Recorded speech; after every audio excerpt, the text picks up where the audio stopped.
لاکھوں کروڑوں تو سلام آپ آقا تو جہاں صلی اللہ علیہ وسلم پہ اور آپ کی آل پہ۔ اگر آپ کے ہاتھ میں تھوڑے کیسے آتا، جب بھی کبھی پیسے آتے ہیں تو آج عمل بتاؤں گا، اگر آپ وہ پڑھ لیتے ہیں تو اللہ کے فضل سے وہ پیسے ایسے پڑیں گے جیسے پیسوں کی برسات ہو جائے۔ شروع میں چند اقوال حضرت علی کرم اللہ وجہہ کے شامل کروں گا۔ حضرت علی نے فرمایا 3 رشتے بے نقاب ہو جاتے ہیں: بڑھاپے میں اولاد، مصیبت میں دوست اور غربت میں بیوی۔ تو اس میں جو اقوال بتا رہا ہوتا ہوں ان میں کوئی نہ کوئی آپ کے لیے سبق ہوتا ہے، سیکھ ہوتی ہے۔ اسی طرح شیر خدا فرماتے ہیں صبر کی 2 صورتیں: جو ناپسند ہو اسے برداشت کرنا، اور جو پسند ہو اس کا انتظار کرنا۔ تو اللہ جب چاہتا ہے انسان کی چولیاں پھاڑ دیتا ہے۔ جو آقا تو جہاں صلی اللہ علیہ وسلم سے محبت رکھتا ہے، جو کہ اللہ کے محبوب نبی ہیں، تو اللہ بھی اس سے محبت رکھتا ہے۔ آج ایک واقعہ بھی بیان کروں گا۔ عمل بڑا خاص ہے۔ جو تنگ دستی، بے روزگاری، پریشانی میں ہے، مالی پریشانی میں ہے، رزق میں تنگی ہے، تو اللہ کے فضل سے چند پیسوں میں برکت پڑتی جائے گی۔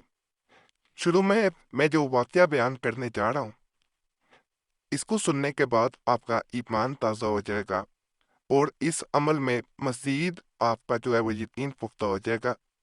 دلچسپ ایمان افروز واقعات کتاب کا نام ہے، جہاں سے یہ میں نقل کر کے بیان کر رہا ہوں۔ اور اللہ کے فضل سے مکمل ویڈیو دیکھیں، کاٹ کاٹ کے نہ دیکھیں۔ چینل سبسکرائب کر لیں، ویڈیو لائک کر لیں، اور گھنٹی کے نشان پہ ضرور دبا دیں۔ تو اس طرح واقعہ بیان کیا گیا اس کتاب میں۔ ایک شخص ہے جو نجف سے مدینہ منورہ آیا ہے۔ اس کی حالت یہ ہے کہ اس کے پاس کھانے پینے کو کچھ نہیں ہے، بدن پر پھٹے پرانے کپڑے ہیں، ایک خچر ہے اس کے پاس سواری کے لیے جو کمزور اور لاغر ہے۔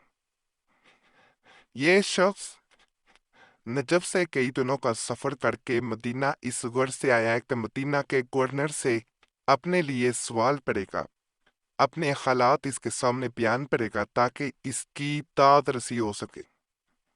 مدینہ کا گورنر روزانہ اسی مقصد کے لیے مسجد نبوی میں بیٹھتا تھا۔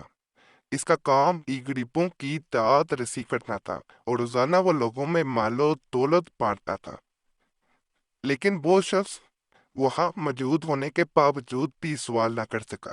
جب بھی سوال کے لیے تیار ہو جاتا تو سامنے روزہ مبارک پر نظر پڑتی تو حیا کھا جاتا کہ روزہ مبارک کے سامنے کسی اور سے سوال کروں، یہ اس سے نہ ہو سکا۔ نبی صلی اللہ علیہ وسلم کے ایسے لاج کے آپ صلی اللہ علیہ وسلم کے روزے کے سامنے سوال کرنا گوارا نہ ہوا، اور اسی طرح سے وہ شخص نے مدینے میں 40 دن گزار دیے۔ اس کی حالت ایسی تھی کہ یہ فارسی کا عالم تھا، اور اس کا سوال کرنا بنتا بھی تھا، لیکن نبی اکرم صلی اللہ علیہ وسلم کے حیا کی وجہ سے گورنر کے سامنے سوال نہ کیا۔ 40 دن ہو گئے تو واپسی کا خیال آیا، پیچھے بال بچے تھے، آن تھا، آخر وہ بھی تو انتظار میں تھے کہ یہ شخص کچھ لے کر واپس لوٹے گا۔ لہذا اس نے واپسی کا قصد کیا، اسی غربت اور مسکینی کی حالت میں کے پاس کچھ بھی نہیں ہے۔ واپسی کی راہ لی، فقر و فاقے کا عالم میں بدن کمزور ہو چکا تھا، سواری بنتہائی کمزور۔ سفر کرتے کرتے ایک جگہ ایک سرائے دکھائی دی، تو سرائے میں قیام کی نیت سے رک گیا، لیکن قسمت ایسی تھی کہ سرائے میں ایسے وقت پہنچا کہ اس کو کھانے کے لیے کچھ نہ ملا۔ البتہ سواری کے لیے کچھ چارہ ملا۔ سواری کو چارہ ڈالا اور خود ہی جگہ تلاش کی، جگہ بھی نہ ملی۔ سخت سردی کی رات تھی، نہ اپنے لیے جگہ ملی اور نہ ہی سواری کے لیے کوئی امن کی جگہ ملی۔ سواری کو آسمان تلے اور خود یہ شخص تندور کے پاس جا کر لیٹ گیا۔ چلو کچھ تو تپش محسوس ہوگی۔ جیسے جیسے وقت گزرتا گیا سردی بڑھتی گئی، تندور بھی ٹھنڈا ہو گیا۔ سرائے میں باقی لوگ بستروں میں سو رہے اور ان کے سواریاں بھی محفوظ ہیں۔ ایک یہ شخص کے اس کی یہ حالت سردی سے ٹھٹر رہا ہے، اٹھ کر بیٹھ گیا۔ سواری کو دیکھا تھا، سواری بھی ٹھٹر رہی ہے، لیکن کوئی چارہ نہیں ہے۔ کرتا بھی تو کیا کرتا،